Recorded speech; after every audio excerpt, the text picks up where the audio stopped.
Each year, we create these videos to show folks that follow the North Carolina Transportation Museum all that we've done in the past 12 months. Well, as you might expect, this time around, the year in review, like everything else in 2020, will be different. There was a lot of momentum for the North Carolina Transportation Museum heading into the year 2020. We had seen increased visitation for the past 8 years, record visitation each year since 2017.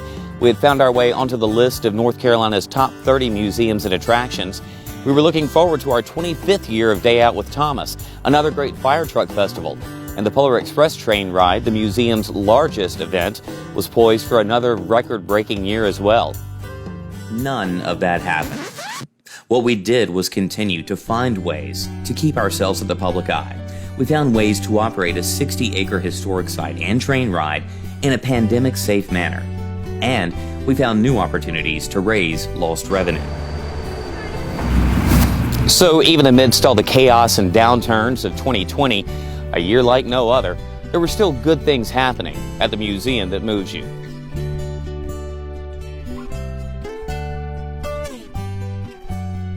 The North Carolina Transportation Museum began 2020 hosting the Department of Natural and Cultural Resources Blackbeard's Queen Anne's Revenge exhibit in January. We hosted Pirate Days for both school groups and the public in late February. That was followed by the first ever sellout for a museum wine and dine event.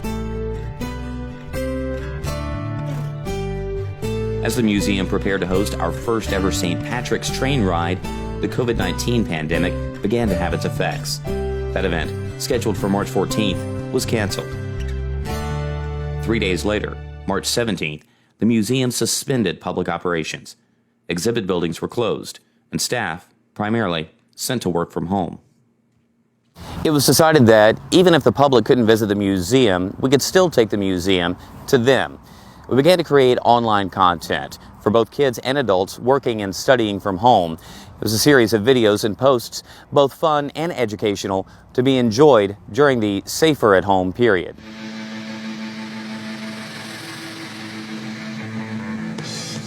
For the kids, we began to offer story time and craft time videos. Hey kids, it's story time. I have a Veterans Day craft for you to make. For students and adults, as part of the North Carolina Department of Natural and Cultural Resources NC Learn at Home efforts, we began video tours of exhibits and our site's history. Items from our railroading, automotive, and aviation collections were highlighted. We told stories for the days when Southern Railway operated Spencer's shops, repairing and rehabilitating steam locomotives. These efforts resulted in a massive boost for the museum's social media engagement. On May 30th, the museum reopened as an outdoor-only experience. Quite the difficult task with exhibit buildings full of artifacts. We had to be creative. The doors were opened wide. Exhibits were rearranged to be visible from our walking trail, and rail equipment was moved out of the roundhouse and positioned outdoors across the site. It was called the Transportation Trail.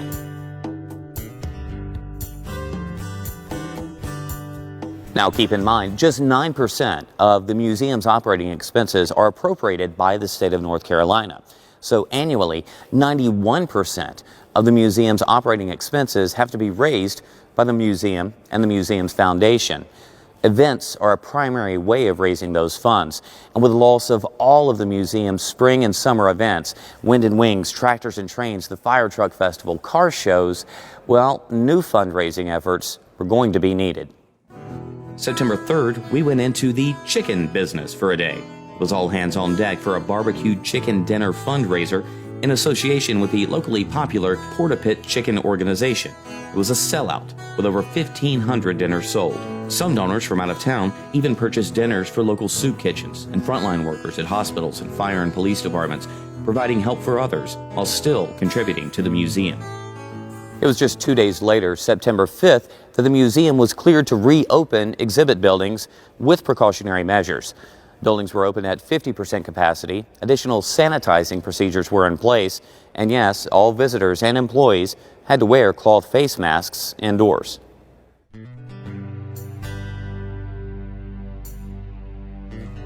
Later in September, the museum was able to host experiences with the Class J number 611 steam locomotive with behind-the-scenes access to the firing up process, cab tours of the locomotive, just one participant or ticketed party at a time with masks required, and a socially distanced outdoor nighttime photo session.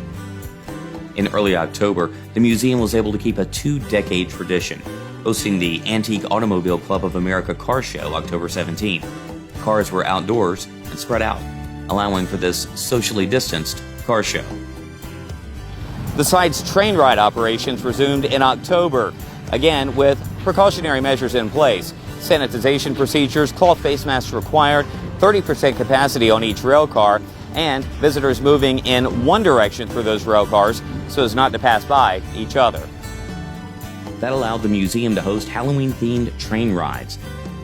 The museum also hosted another round of experiences with the Class J number 611 on Halloween weekend. We even combined the two with a nighttime ride powered by the iconic steam engine, followed by outdoor Legends by Lantern tours on October 30th. By now, it was clear that the museum's largest events and largest fundraisers wouldn't be happening. Still, we wanted to give folks a reason to come and a safe way to do it, appropriate to the year 2020. Again, with an eye toward replacing lost revenues, museum staff got creative. A new fundraiser called the Scarecrow Stroll was offered during the last half of October. Participating businesses, civic groups, even individuals purchased a $25 Scarecrow kit that could be decorated whichever way they wanted, to be displayed on the museum grounds. The Scarecrow Stroll saw 28 scarecrows decorated. And for the holidays, the museum offered a one-time only nighttime drive-through experience, the North Carolina Transportation Museum in Lights. The facility staff was asked to light the site up, and in true Clark Griswold fashion, they came through. The North Carolina Transportation Museum in Lights ran through much of November and all December long, with visitors driving through for just $8 per car and $15 for passenger vans. 2 local cycling groups even pedaled through before the cars arrived on separate evenings.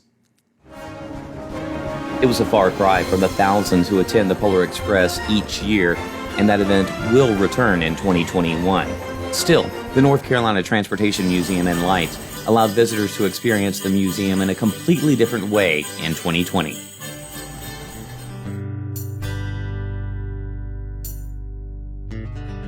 Now, despite the limitations and challenges presented by 2020, the museum was able to make some meaningful improvements to our site, to our exhibits, and even behind the scenes. Here's a rundown.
What a year 2020 was. Still, the museum is here offering experiences for you and your family, and we will continue to do so. We would also be remiss if we didn't thank you for your support during this very difficult year, supporting our fundraisers through donations and in many, many other ways. Thank you from the bottom of our hearts. And here's to a far better 2021 for the North Carolina Transportation Museum and for all of us.